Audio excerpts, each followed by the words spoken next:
Greetings and welcome to another Educator Innovator Hangouts on Air. It's Wednesday, December 10th, and it's a great day to discuss how to develop a Maker Educator mindset and also highlight amazing Maker Educator PD opportunities. I'm your host, Jessica Parker, an associate professor at Sonoma State University and the director of the Maker Certificate program here. Today, our guests are Maker Educators who are leaders in their community and advocates for integrating making in K12 settings. Our panelists work in a number of different settings, including middle school and high school, at the university level, and with Maker nonprofit organizations. They're all here today to discuss a Maker mindset and how to support educators with developing such a mindset. And we're also going to speak today to numerous Maker Educator professional development opportunities that are out there. So let's let our guests introduce themselves. Starting on screen left, Sylvia, talk to us. Who are you? Hi, Jessica. Thanks. This is a great opportunity, and I appreciate being invited to share. My name's Sylvia Martinez. I'm the co-author of the book Invent to Learn, Making Tinkering and Engineering in the Classroom. And I've been going around the country the last 2 years evangelizing with teachers and educators about bringing making into the classroom and after school and formal and informal learning spaces. My personal background is I was an aerospace engineer. I worked on high-frequency navigation satellite systems. I sort of ping-ponged over to game development and then gradually made my way to educational software, got a master's degree in educational technology, started working in the education sector with a student leadership and technology program called Generation Yes. I was president of that for the last 10 years. And then Gary Steger, my co-author, and I wrote this book, Invent to Learn, to try and build a bridge for educators explaining the tools and technology and sort of the can-do mindset of the Maker movement and how it fits perfectly with what we know about project-based learning and the way kids know best. So the challenge is to educate, evangelize, advocate, present new opportunities all at the same time, and I'm looking forward to talking about all of that with you guys today. Wow, thanks so much for joining us. Stephanie, how about you? Talk to us from Oakland, California. Hi everyone, I'm Stephanie. I am the Director of Youth Engagement here at the Maker Education Initiative, better known as Maker Ed. We're a national nonprofit, and we are honored and grateful and excited to get to work with Maker educators all over to help them get started and continue making in each of their unique educational environments, everything from schools to libraries to museums to community centers. We have a number of different programs that reach educators and communities in different ways, and we're thrilled to be a part of this. Thanks, Jessica. All right, thanks for being here. Casey, talk to us from Sebastopol, California. Okay, hi, my name is Casey Shea. I'm a high school teacher at Annalee High School in Sebastopol, and I teach math. Well, actually, less than I teach making now. It's going in the right direction. Let me put it that way. I started the Project Make class with Dale Doherty up at the headquarters of Make magazine in 2011, 2012, where Sebastopol is the headquarters of Make, or at least was. They're moving to the Bay Area, sadly for us.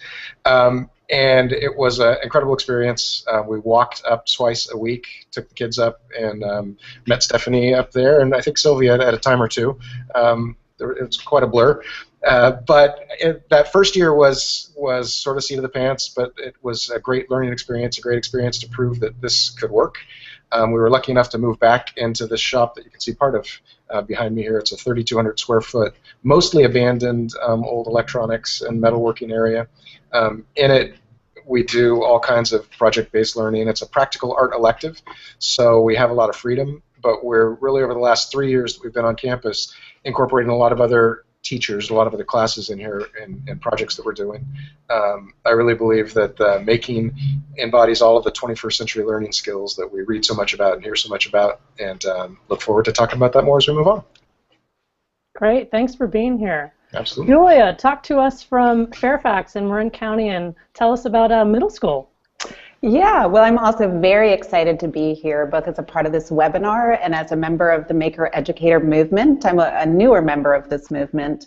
I'm a longtime middle school teacher. This year I'm teaching mostly math, but I also teach an Inventors Lab, which is an introductory and an engineering class for 6th graders. And I also teach one of the courses in the Sonoma State University Maker Certificate program, which is super exciting. connecting with makers from all over the place. And I'm a member of our school STEAM team and am enjoying bringing the maker mindset to the rest of the staff. All right, thanks for joining us. And just to let the audience know, Julia found a closet at her middle school, and so she might be a little echoey, but just, give her a break on that. She's trying to hide from students and teachers who are trying to find her. So thanks so much, panelists. We really appreciate you being here. One more thing before we get started, audience. If you're watching this Hangout from the Educator Innovator blog page, we really encourage you to jump into the chat room to converse with others who are watching. We will be posting links and resources there throughout the webinar. So glad you're here. All right, well, let's start with the obvious thing. And this can be open to all panelists. And whoever wants to dive in would be great. But what in the world is a maker educator mindset? And feel free to play with different language or tell us the phrasing that you use with your colleagues and your students and your parents and administrators. What is a maker educator mindset? Who'd like to jump in? I'll jump in. Great, thanks. So I think it has a lot to do with the openness with which you approach different activities and learning experiences with your kids. I was at a math conference this last weekend, and we were talking a lot about activities and how activities are kind of a story, and it has a beginning, a middle, and an end. And where do you open things up? And often it's very closed all the way through, so that the teacher has made a decision about where it begins, what the middle is going to look like, and how it's going to end.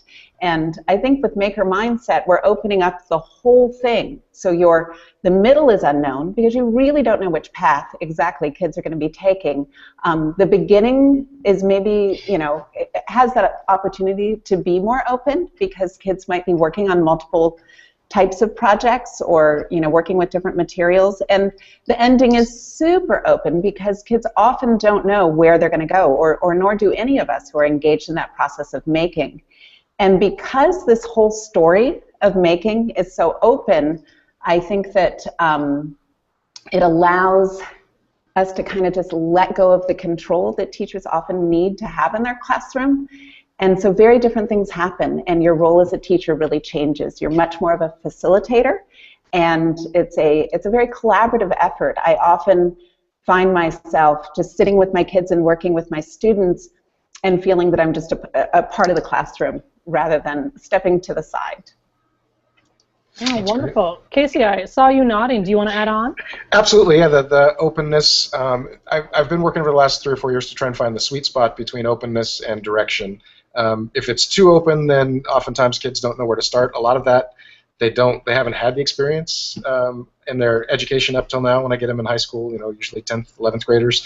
I'm super excited. I don't think I mentioned at the beginning, I'm working with the Sonoma County Office of Education as a Maker Educator, Maker Teacher on loan, and I get the opportunity to work with elementary and middle schools all over the county, and we've really got a lot of exciting stuff going on. So I'm really excited about what's going to happen as the pipeline, pushes forward a little bit, and to see these 4th and 5th graders who are working with conductive Play-Doh and squishy circuits and are going to come with a lot more experience and a lot more ideas and be pushing the bar even that much higher for what we can do in high school. But yeah, for example, one of the real successful things that we're just finishing up right now is a simple flashlight project that kids had to do after we did some basic circuitry. The ones who dive right in have made some incredible projects. The ones who are waiting until the end and are now getting started are asking me where the instructions are. They haven't been listening very well because there are no real instructions, but we have a model with our circuit blocks, and the materials are whatever you can find in the hackable section of the shop, which is anything from PVC pipe to remote controls to, I posted a little video of a mouse, an old Apple mouse that somebody gutted and turned the cord into the place for the LED. So it's incredible little flashlights that I would have never dreamed that from this one particular person who couldn't find the right end, didn't know the right end of the soldering iron when we first started this unit, could come up with something that was so cool.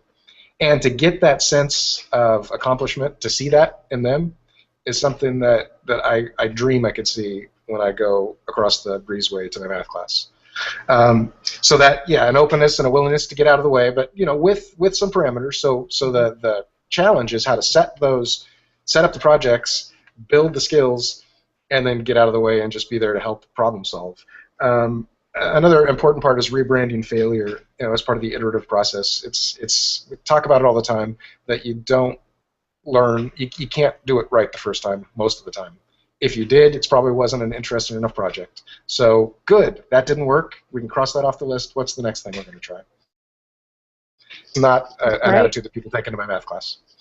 Great, thanks so much for sharing. Yeah, and Casey also is going to post his flashlight resource for you, so folks that are listening or watching on the archive, feel free to check that out as a resource. And I also love your notion of talking about failure or rethinking failure. I was just with Liz Marsh, who is out at Galileo Learning in Oakland, and she refers to it or phrases it as magnificent mistakes. And so I love how we could talk about this rephrasing or a different kind of discourse around failure, since failure is seen as oftentimes so unfortunate within schools. And yet, in the maker movement, it seems like at least you two are embracing it. Stephanie, do you want to add on? How do you define what a maker mindset is, or even discuss the language you guys use at Maker Educator Initiative? Yeah, absolutely. And I would absolutely echo what Julia and Casey have already said about openness. And I think something that we can do as educators for other educators is really to parallel that experience that we can provide for kids. So we recognize that we're learning and making mistakes all the time as well. And if we are willing to share our processes, our failures, our successes along the way, then we can invite the students that we work with to feel more comfortable with that process as well. We talk about the different characteristics of a maker mindset all the time, both for kids and for educators and facilitators. And we think very clearly about a recognition of process. I know it's tough to say that there's a focus on it, because a lot of people will focus on the end result, and that's okay because that's an entry point into it. But just recognizing what you learn and do along the way is really key. Certainly that disposition to share and collaborate with others is a really important part of it. I think we see that hugely in the maker movement in general, just being open about what we're doing. And really also showcasing how interdisciplinary everything is. I love Casey's flashlight project because it really brings in the technical sides of engineering and electronics, but clearly there's a lot of aesthetics that go into whatever the kids are designing too, and that's almost just as important, and that's often what makes it really relevant to the person. So those are 3 or 4 different things that we talk and think about a lot as well. Thanks for adding on. Great. Sylvia, talk to us. How do you define a maker educator mindset? There's so many amazing models. I think you can really connect maker to a lot of people who don't think of themselves as makers because they're not into robots or something. But when you can use the language of Reggio Emilia, of even saying it's a MacGyver attitude, where people get it, and say, that this attitude of, I can do it. If I don't know how to do it, I can figure out how. I have tools, I have resources, I have my brain. I don't have to wait for someone to tell me. I think connects with people on a very basic level. We have brilliant models from education, Maria Montessori and Piaget and Papert and Dewey. So I think you can talk to people at from a lot of different ways. You can talk to one person about the educational, theory of constructivism, and another person about aesthetic education or craftsmanship. How craftsmanship, not craft, but craftsmanship, is a huge part of science. And these things are not separate subjects. So how do we bring this all together and rethink what we're doing in schools and learning spaces? And that the mindset goes for the kids and the teachers and the people who are planning the projects. Everything can be questioned. Everything can be, re-examined in a different light, and everyone can bring their own personal spin on any kind of project. So, the individualization, the standing on the shoulder of giants, I think all of this is absolutely essential when we talk to people about makers, because everyone has their own perspective, and something different is going to resonate with them. Great, thank you for that. David Clifford from East Bay School for Boys, and also a D fellow down at the design school at Stanford. He's sick today, and he was supposed to be with us. There's a horrible flu going around Northern California, and he caught it. So he wanted me to share, though, that what he thought was the most important aspect of a maker mindset is that anything is possible. And so I felt like the panelists here today also really touched on that theme as well. So thanks so much. Let's dive into then. If we know that a maker mindset is essential, and it seems to be different than maybe quote-unquote a typical educator mindset, and there's discussions about maybe openness and giving direction, and also different phrasing in terms of how do we invite people in, and also this interdisciplinary approach. I'm going to force you, and you're not going to want to, but what, in your opinion, is the most important aspect of a maker mindset? You have to pick one. You can't pick 7. Give me one that you think is just essential. And Stephanie, can we start with you?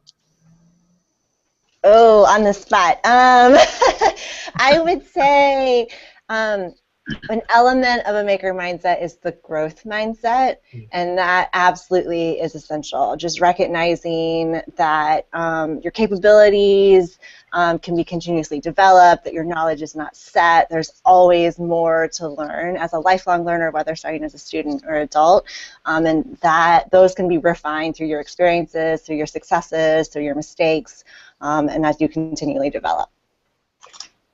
Thank you for letting me put you on the spot, and thank you for that amazing answer. Julia, how about you? Can you add on?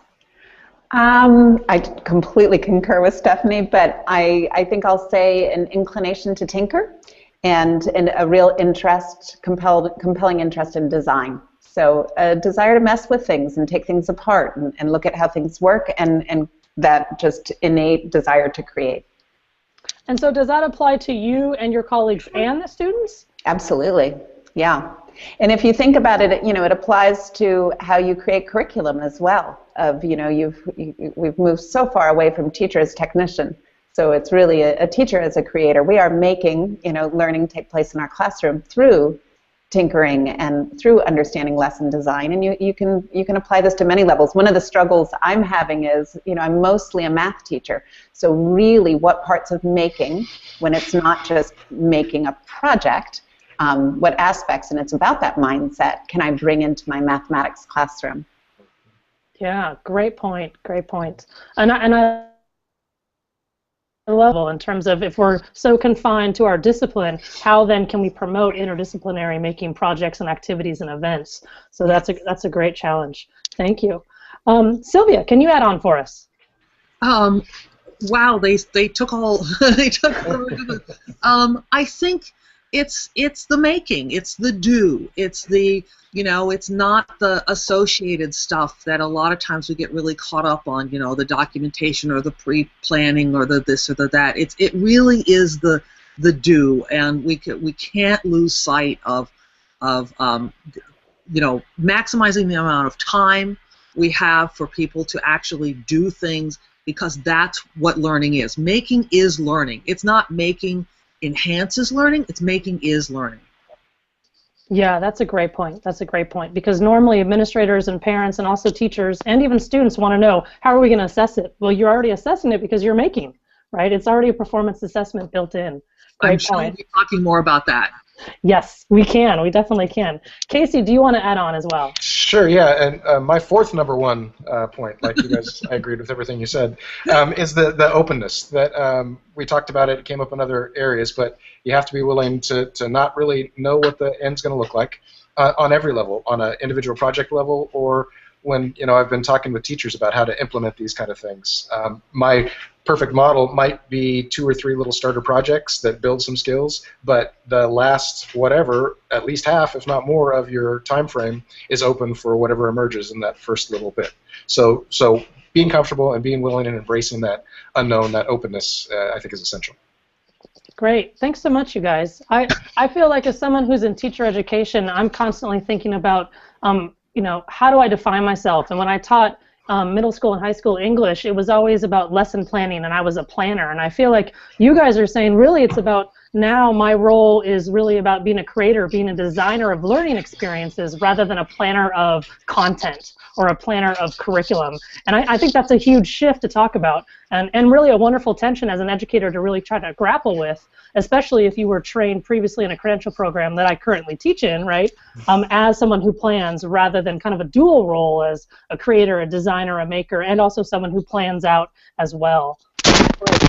Anyone else want to add on before I ask you about professional development? Anything else we need to address or we missed related to a maker educator mindset? Man, we are good and efficient people. This is amazing. I know, nailed it. All right, great. Well, then let's shift over to professional development, because I know a lot of times educators will say, this making is really interesting to me. I feel like I'm grappling with the idea, right? It really speaks to me in terms of my gut, in terms of where I'm at in my career, or where I might be with my students, or what my kids are really excited about. But then how can I get support? How can I find the professional development that will be worthy, especially if it's going to cost money or be time consuming? And so could you talk about why that you think Maker Educator professional development is important? Why is it needed? Why don't we start there? Who would like to start? I'll start. I think it's needed because, especially in the United States, we've had this decades-long shift away from hands-on education to places where the tests are so important. There are teachers who are reading from pacing guides. And, every minute of every day is scripted, not just what the teacher says, but what the students say. When I go to some countries and I tell them this story, they're like, no, that's not possible. And I'm like, yes, it is possible. And so, when you're coming from a classroom like that, this making just seems like you're speaking a foreign language. What do you mean you don't know what the kids are going to do? What do you mean you hand them things and let them make what they want? It would be chaos. People can't even conceive that there's something in between everyone sitting silently in rows and complete anarchy. And you have to help teachers understand that they have enormous control over the assignments they give, what they ask for, the environment of the classroom, the materials, and they don't understand. If they haven't done it, they don't feel it. It's sort of like asking them to take a step off a cliff, and you're going, we promise you're going to fly, we promise the kids are going to do amazing things, and they're just looking at a big chasm, And if they have leadership behind them, if they have colleagues and administrators who are helping them make this change and make this journey, that's wonderful. If they don't, they're really alone. And I mean, the nice thing is there's Twitter and the internet and places that they can go online. So if they are the only person in their school thinking this way, there is hope. So I think there's a lot of reason that we need to offer professional development simply because the climate in this country has gone so far in the other direction. To me, it feels like the pendulum is swinging back. Maybe that's wishful thinking, but I hope it's true. Oh, thank you for that. Yeah, so you brought up an issue around taking a risk, and that we need to have professional development opportunities for Maker educators because that risk is important to at least take that step, as opposed to not taking it at all, and also to have leadership that is really available and willing to say, yes, I approve of you taking that step. In fact, I'm willing to support you on this journey. Thank you for that, Sylvia. Yeah, Stephanie, can you add on? Sure. Yeah. I mean, I think we need professional development for Maker educators just because of what you said, Jessica, that a lot of what teacher credentialing has looked like in the past does revolve around planning and lesson planning and knowing the content and the knowledge behind it all, and knowing what the end result is supposed to look like and things like that. And I think professional development allows us to both shift and complement a lot of that training.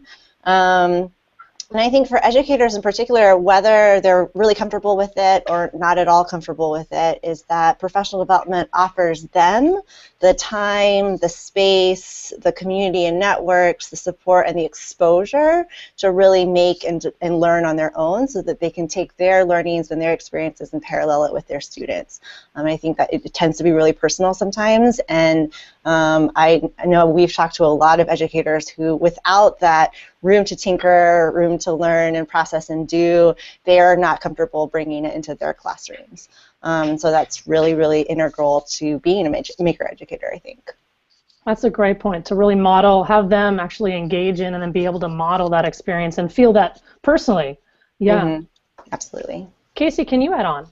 Yeah, I mean, I agree with all you've said, and also that it is a major change for people who, especially who have spent the last 10 years only and teaching, that all they know is the old way that Sylvia said people and the rest of the world can't believe, and I can't believe. Luckily, I've had enough freedom to not have to worry about that. I've talked to colleagues. Couldn't imagine having to be on page 7 on day 3 or all that kind of crazy stuff.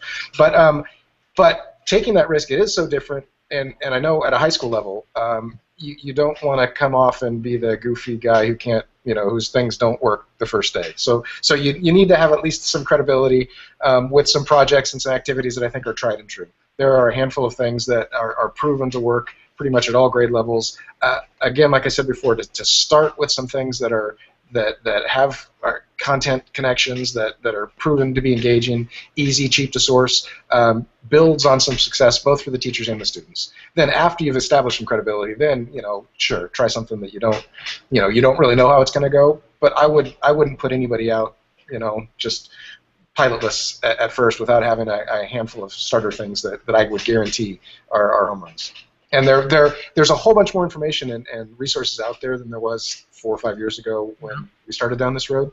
But there still is a need for some real, not quite to the level that people are used to with their lesson plans, but maybe a little bit more developed in terms of materials and supplies and time frames and all this kind of stuff. I think there's a need, and I think we're building that through partly the Sonoma State classes and the community that's building around that, which is a huge part of the professional development, the PLNs of what happens after that day or that weekend. That how is the follow-up? This worked for me. This didn't work for me. Oh, I tried this. It was great. That kind of stuff is incredibly important and is happening. So keeping that, building those communities, I think is essential, and it is happening, not just in Sonoma County, but I've gotten calls from Toronto and Chicago and all kinds of places that see my name somehow pop up on the internet, and I love to talk about this stuff. So it's happening everywhere.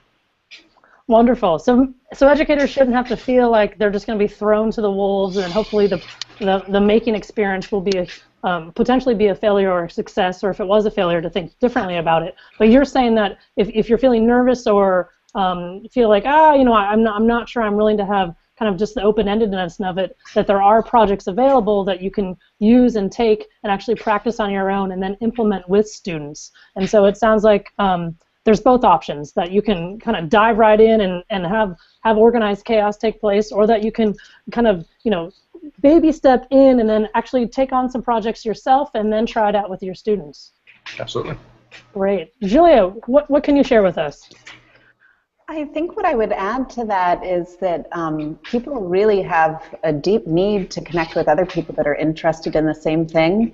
And I think the making movement is newer, and teachers who are ready to bring it into their classroom feel pretty lonely or alone in it, and need to have that ability to connect with others and talk about how people are handling different things. There's all kinds of issues that arise that maybe aren't your typical teaching issues.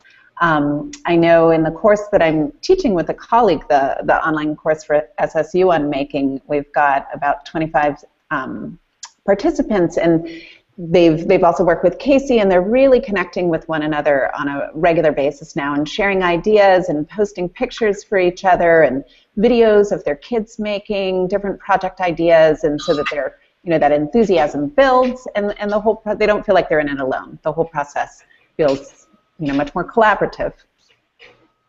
Yeah, I mean, could other panelists talk to this sense of community that is out there, not only from kind of a professional development perspective, but also from a maker community? Could you guys shed some light in terms of the sense of community or the sense of togetherness within the maker community for those that aren't familiar with it? How about Sylvia or Stephanie? Do you guys have anything to add about that? I did want to add on to that last part, though. I think we're all talking about professional development, but sometimes there's a confusion in schools that want to make change, that professional development is going to replace an organizational change process, that if you just give the teachers lessons in doing something new, magically the system will change. And I think people get very frustrated when it's like, well, we did workshops, and now nothing's really changed. Well, you didn't change the bell schedule, you didn't change the segregation of subjects, you didn't give teachers more collaboration time, you didn't do any of the organizational stuff that's going to support this change. There's organizational change that I think needs to happen in school side by side with professional development. And things like collaboration time and building not just a PLN of people outside in the world, which is terrific, but an actual PLN of people at a real community of practice, of people who are doing the same thing at the same place, is also incredibly beneficial. So I think there's all kinds of communities that can help both organizational change and professional development. Great, thank you for bringing that up. David Clifford gave me some notes, and he's the one that's out sick today. And he was saying that East Bay School for Boys, they really worked on this organizational change. And so let me read to you actually the professional development that they have going on the entire year. And he says at East Bay School for Boys, which is in Berkeley, California, they spend one full day teaching staff hands-on making skills from carpentry to blacksmithing. They spend 5 days practicing design thinking and integration across the content areas, and then they spend an entire year threading design and design thinking and making for teachers throughout, and then allow them to collaborate as they build on each other's classes and not just on kind of making as tangential. So their workshop class is actually infused with the other content areas. And so, Sylvia, is that an example then of kind of the organizational change you're looking at? Yes, I think there are some excellent models out there like Critical Friends, Lesson Study, where teachers see each other as colleagues, not as, you know, somebody they have to hide from and close their door in case, you know, somebody sees this wild thing happening in their classroom. If you have colleagues, you can say, you know, I tried this and it didn't work, I'm not sure why. Who knows your organization, knows your kids, knows the administration, and can help you. I think that's extremely powerful, and these models are out there just waiting to be re-implemented in these schools that are getting re-energized by seeing what's happening in the world. Thanks. Stephanie, do you want to add on to this discussion? Yeah, absolutely. I would say the community, the collaboration, the network is really integral, and especially if there is often, I feel like often this change or this direction starts with one champion teacher at a school, and that is awesome but tough. And I think similar exactly to what Sylvia said and Julia said and what Casey kind of represents is that the more that you get other people to join you as colleagues, as partners in crime almost, to help develop a critical mass, to help administrators understand what's going on, to work together to support each other is really critical. And I think the community can serve a number of different purposes. It can be a sounding board for really big ideas, but it can also be really logistical details that are just as important, whether it's related to organizational change or just things like if you're developing a maker space or you're thinking about projects, what are those key things that you can't miss. And I think we have enough experience now, and we have enough people in this group, in this community of maker educators that we can all speak and help each other out with these things. Everything from, you know, making sure you have ventilation for your laser cutter to having enough capacitors on hand, you know, these minor things that might not necessarily come up in the initial conversations, but are really important to making something successful, can come from the network, can come from the community, and can come from collaborating with one another. Wonderful. Thanks for that. And Julia, we've noticed that you've moved outside. Yeah, you didn't like the closet anymore. Okay. Thanks. We're sorry we forced you outside, but we can hear you. Great. Okay. Yeah, good. I also want to add that I think this sense of community should not be underplayed. I think as someone who's in teacher education, who works with not only great teachers like Casey and Julia, I personally have learned so much from being with Casey, Julia, Stephanie, other educators in this course, and that we really need to, and I know this phrasing, it might be a buzzword, but the lifelong learning applies not only to our students, but to us. You know, I'm 40 years old, and I still feel like I can learn so much because of my experience with Casey, with Stephanie, with Julia, and they're teaching me daily. And so I think we shouldn't underestimate, especially in a leadership capacity, the need for that sense of community, that need for being regenerated, re-excited, reinvigorated as an educator, because this profession is not an easy profession. We need to be honest about that, right? And so if there's a way that community can help you actually point you in the right direction, feel like you're being supported, allow you to kind of try to tease out what might organizational change look like, you don't have to do it alone. And so I think, thank you so much, panelists, for bringing that up.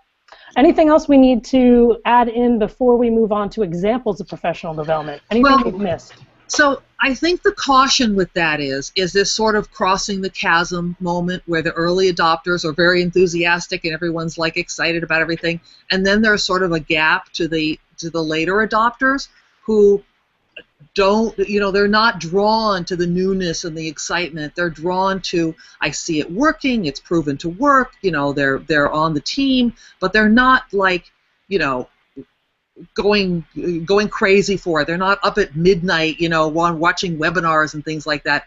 And it's a little scary for the later adopters to watch these early adopters and their immense enthusiasm and think, do I have to have an epiphany? We can't require every teacher to have a personal epiphany for something to work in schools. We have to make it palatable. We have to make on-ramps for people who are looking at these other teachers and going, I really have a lot of stuff to do on the weekend. I don't need to be going to maker fairs and building robots and doing this stuff. You go, just tell me later how it went. So I think in all our excitement, we have to be careful that our over-enthusiasm just doesn't look exhausting to other people. It doesn't feel like a fad, right? I mean, at the end of the day, this is about student learning. This isn't about us as an adults making and tinkering. It's really about student learning and creating and allowing them to have opportunities to develop 21st century learning skills and dispositions and being, quality citizens. From a young age, not just when you're 18 and you can vote, but from the minute they get in that classroom, they can be agents in their own education. So that's a great point. Thank you, Sylvia.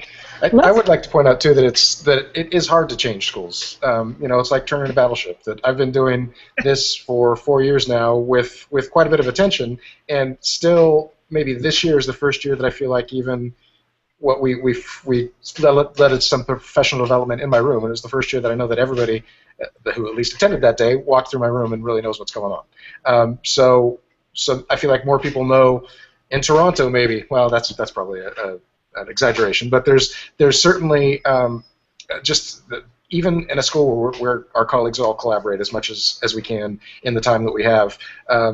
There's just so much already going on in the day that a 4-year chance to change something is actually a pretty quick time frame in a school. Unless the administrators, everybody's totally into it, and you've got buy-in. You're a charter school, everybody's around this common theme. To turn a battleship that's been going for, in our case, over 100 years, is quite a challenge. But one of the biggest agents of change that we found in other schools that I've been working with is the parent communities. The communities, the parents who say, I see this happening over at this school, how come you guys aren't doing this? So when that sort of pressure comes, things change a little faster. Great, thanks so much. Yeah, I mean, hopefully we can talk about parents and community members and administrators, especially including them in professional development as well. There's no reason why educators have to have their own PD separate from the general local community. Thanks, and students too. I find one thing that happens in successful maker schools is you have student teams who become leaders in this movement. If you include students and let them be the allies and the advocates, they're a very powerful voice, and they often say things that are just like, I didn't write the script for them. They say these brilliant things about how they learn and how they're engaged, and people listen and people learn, and it creates a student culture that's extremely helpful. I mean, if all it is you need extra help so that you're not the expert on the laser cutter and the printer and the Arduino and the this and that, I mean, there's nobody better than a bunch of students. Who else has time to figure all this stuff out? So I find that's a strong component of successful maker schools. Great, thank you for that, Sylvia. We have a question from the audience. How do we create spread for maker education in under-resourced areas where it seems making has had less of a foothold? How do we ensure equity in this movement? Great, wonderful question. Stephanie, can you tackle that for us? I can start. I can tell you a little bit about what Maker Ed is doing, and we certainly agree with the question and think that it's a clear focus that we need to have. And we care very much about bringing making into underrepresented areas because we don't want this to be a only well-resourced movement. So one of the things that Maker Ed does is we have this fantastic partnership with the Corporation for National Community Service that runs AmeriCorps and AmeriCorps Vista. So one of our programs is called Maker Vista, which means that we place VISTA members who commit to a year of service in underrepresented communities around the nation, and they work directly with a host organization, sometimes a school, sometimes a community center, to help develop the capacity of that organization and that community to offer things like professional development, to engage with volunteers, parents, the community members, to think through what events and lesson planning might look like so that they can help disseminate and grow the momentum and the just the engagement of making in that area. And I say the other thing too, and I think all of the panelists can agree with this, is that making doesn't have to start with digital fabrication equipment and expensive items. I think there's a ton, immense value in being able to explore and tinker with things like paper and cardboard and taking things apart. Recycled and reused items are really nice and really critical in helping think through what you can do with them. And that does not require lots of money and lots of resources to get that started. That's a great point. My favorite one is the spaghetti with the marshmallows, because I like marshmallows, I like to eat them, but also in terms of creating a tower, yeah, that's a great point. So I know this goes to all maker educators out there, is you don't have to feel like you have to start with the high-tech gadgets. You can start with everyday tools, being whether spaghetti, marshmallows, paper, manila folders that you probably have in your classroom or in your house. Julia, I know that you over at White Hill Middle School had an issue around gender in engineering. Could you speak to that? So can we have you check your audio? We can't hear you. There we go. Am I there? Okay. Yeah, so our, girls are very much underrepresented in engineering classes, and I know that that's not just an issue at our school, but a very broad issue. And our belief is that the younger that we bring girls into the mix, the more likely that they're going to stay in there. So we've developed a program called Girls Ignite, where we offer a number of evening workshops for girls, and we have women role models who are working in STEAM-related fields come in and talk with kids, and then we just give them really fun, really wonderful projects to do where it's just a room full of girls. And we are seeing our numbers of girls increase due to this, which is just great. I love the experience. I feel like there's a little bit of a different experience with the girls and the boys in terms of how they enter into a maker or an engineering classroom. And I think that the maker movement, along with the STEAM movement, bringing that A into STEM, is really helping to bring more girls into the mix with that eye to design and a little bit more art, and looking at all the different ways in which we can do making. That, again, I think somebody said earlier, making is not just about robotics. Great point. Yeah. And I also would like to add that Aaron Vanderwerf and his colleagues at Lighthouse Community Charter School in Oakland are offering professional development at either free or reduced costs for Title I schools and their teachers. And so we are also trying that at Sonoma State. And so if that is something that you're interested in, feel free to follow up with me, and I can point you in the right direction. So that's another opportunity in terms of equity, but I think equity is a huge issue that really needs to, and this goes back to Sylvia's point in terms of organizational change, especially at a superintendent level, we have to talk about how is this equitable across, so we just don't have the private independent schools or the fully resourced schools in one area, and then poor little other schools over here, whether that's financial, whether that's whatever it might be, economic, etc., really struggling to make something happen because they don't have the resources, even though they have the excitement, they don't have the opportunity. Does anyone else want to add around on the subject? Casey, yeah, go for it. I'd like to throw in something. I like to have real concrete things to give people that they can do on Monday. So I want to say that I recommend Sylvia's book as the book to lay the groundwork and the theoretical stuff, and I recommend the book Tinkering by Kurt Gabrielson as the book that you can get on Friday and probably do something on Monday in your classroom. Excuse me. And typical projects involve plastic cups and plastic knives as the motors or the propellers for motors, the tops of soda bottles as the wheels for these motors. And we've had tremendous success in schools that have done a Ziploc bag challenge, where they've asked their kids, given them a gallon Ziploc bag, and said, fill it up with some things around the house. These are toilet paper tubes, paper towel tubes, bamboo skewers. You can do a whole lot of stuff with what you can get in a Ziploc bag and a couple of glue guns. So the materials don't have to be the real expensive digital fabrication things. Although, if you want to go there, give me a call, because I've got some great ideas for those too. But tinkering, big plug for tinkering. Thank you, Casey. We want to dive into examples of professional development that you all really appreciate, but audience members, if you've noticed, Julia has moved again. So Where's Waldo might move one more time. And if you can guess, and actually on the chat, say where you think she's going to appear next, the panelists, we will all take you out to dinner when you happen to be in the North Bay area. And Sylvia will fly out as well. So just letting everyone know, she could go anywhere, put it in the chat box now. You could win a free meal with all of us. Okay, let's talk examples of professional development, because what should we be looking for? And talk to us about the professional development that you all guys are involved in. Sylvia, do you mind starting?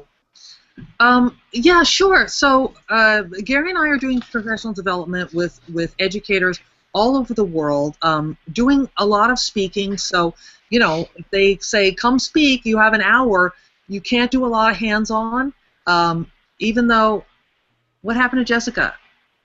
Oh, she disappeared. Are we still on? I think we're still on. Okay. So, you know, I think it always has to start with the doing. You know, how do people feel when they learn in new ways? And when you give teachers the opportunity to sort of take their teacher hat off, put their learner hat on, and think through their hands and their eyes just like kids do, they have these revelations and epiphanies. There's Jessica. She's back. Yay. You know, they have these revelations that then can inform the planning process. So all the professional development we do starts with making as much as possible. And, you know, I think giving people really interesting things to do, challenges to work towards, really kind of sparks all kinds of questions that wouldn't come up if you were just telling them things. I think looking for integrated opportunities, looking for long-term opportunities, because, you know, if you just do a one-day thing and then you have a question a week later, what do you do? Who do you talk to? You know, coming back and saying, okay, I tried this, it didn't work. I tried this, it worked great. Now what? You know, so all of those things, having long-term opportunities, is really important, and of course, you know, tougher to do. So we always start with the do. That's, I think, the number one. Thank you for that. Casey, could you talk about your work as being a Maker teacher on loan with the Sonoma County Office of Education, and also the Make and Take Thursdays you're running? Talk to us about that. Yeah. So starting last year, I put on the first little Maker workshop at the county, and we had, I don't know, 50, 60 people through 2 subsequent ones as well. And it's just so exciting for me to see teachers on the floor building their models. We're outside shooting their rockets. When I'm walking back through the hallway, I hear the woohoos coming out of the classroom or the conference room. That never happens when I'm walking through and there's, you know, whatever the Common Core training of the day is.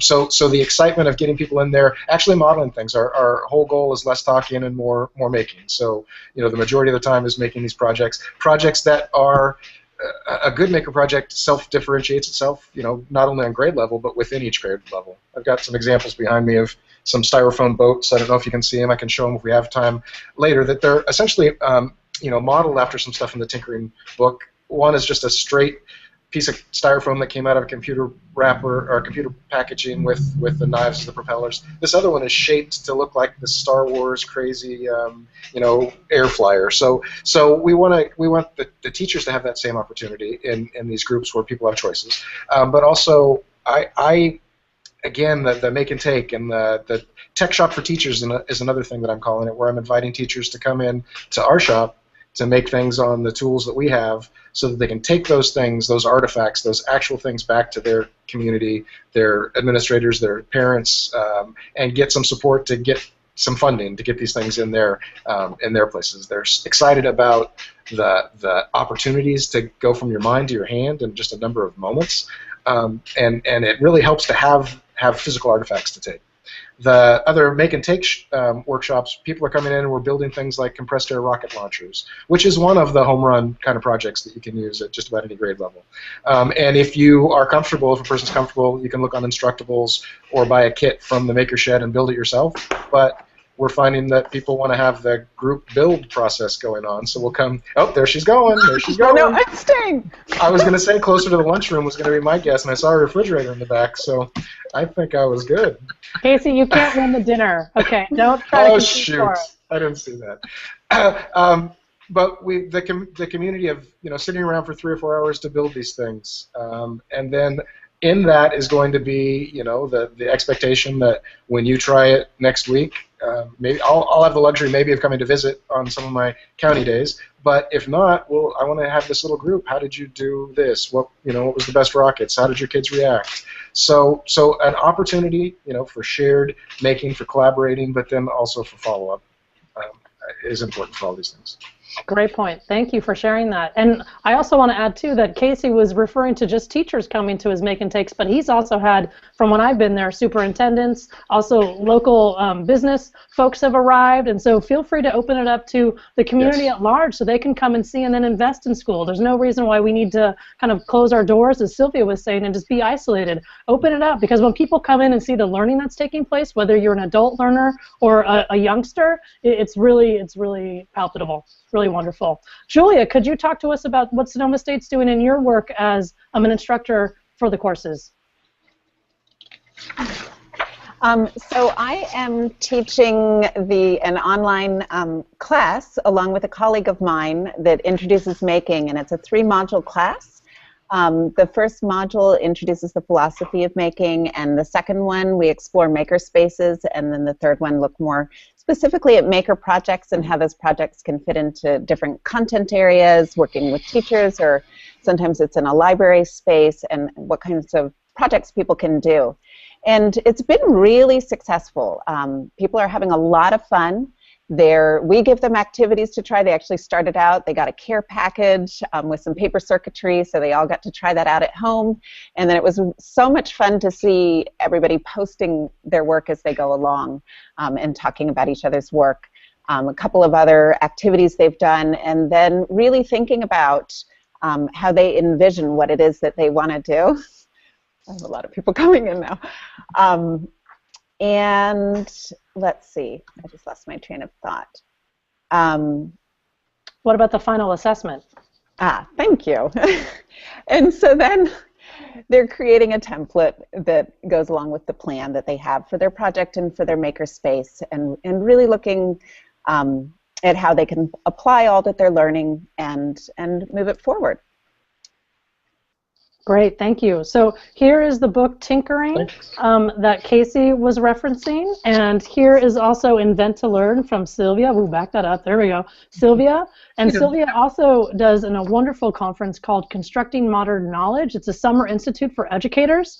Really, really wonderful. And so if you want to chat about that, that'd be great. And then I'd love to have Stephanie kind of follow up with the resources Maker Ed has in terms of your webinars, your hangouts, all those online resources. So Sylvia, talk to us about Constructing Modern Knowledge.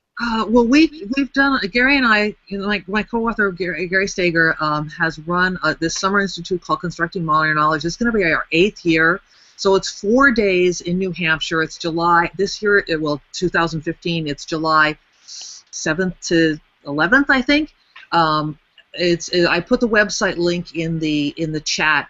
It's really about teachers and educators working on a project of interest with a lot of materials around a rich environment of experts and colleagues and a library, and we bring suitcases full of Lego and cartons full of books, and really trying to create a place where educators can feel what it feels like to learn this way, and then the conversations around that occur out of the making. We have some wonderful, inspiring people. We do one speaker a day. People like this year, Leah Beakley is going to come, of course, the inventor of all this wearable computing that's so fantastic.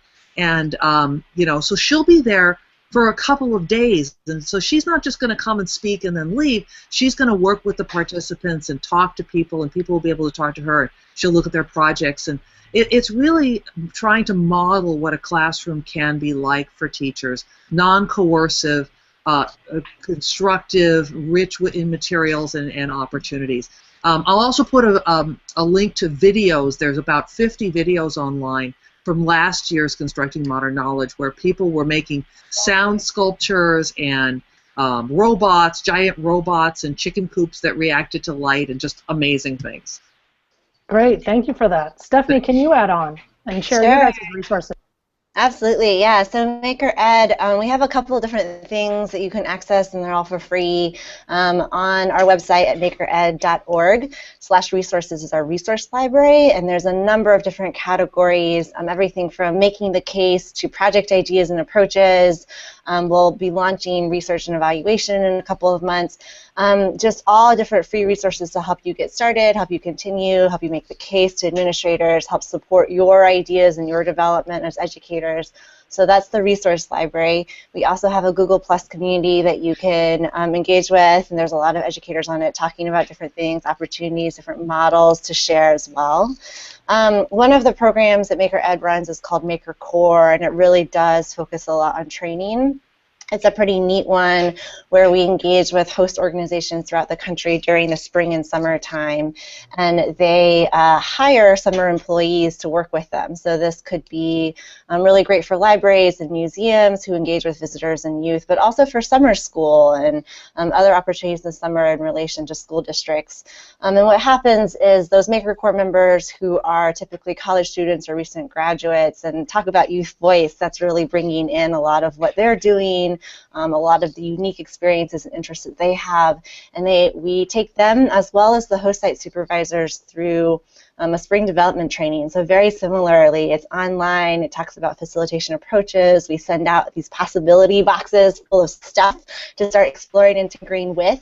And that engages with those development camp spring sessions, and then they're basically deployed during the summer, and we continue to support and talk with the whole community throughout the summer to learn from them, to share experiences and successes throughout the whole process.